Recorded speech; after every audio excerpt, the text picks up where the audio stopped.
বয়সটা যত বাড়ছে নিজেকে ততবার প্রশ্ন করছি, কি বোকা ছিলাম, কত সহজ সরল ছিলাম। নিজের ভালোও বুঝতাম না। খুব রাগ হয় নিজের প্রতি। মাঝে মাঝে মনে হয় পৃথিবী ছেড়ে চলে গেলেই বেঁচে যাব। কিন্তু না, ওই যে দুপাতা গীতা পড়ে ফেলেছি, আত্মার মৃত্যু নেই, তাই মরতে পারি না। তবে আমার জীবনটাকে জীবন বলেই ধরতে ইচ্ছে করে না। সব কিছুই যেন ইচ্ছের বিরুদ্ধে করি। প্রতিদিন নিজেকে মেরে ফেলি একটু একটু করে। দেহে যতক্ষণ প্রাণ থাকবে কর্মও করতে হবে, আর খেতেও হবে, তাই করি। জীবনটাকে কখনো শান্তি দিতেই পারলাম না।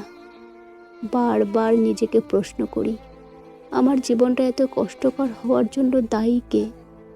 তখন অনেকের কথাই মাথায় আসে, কিন্তু আবার বিবেক বলে তোমার জীবনের জন্য অন্য কাউকে দায়ী করা উচিত নয়।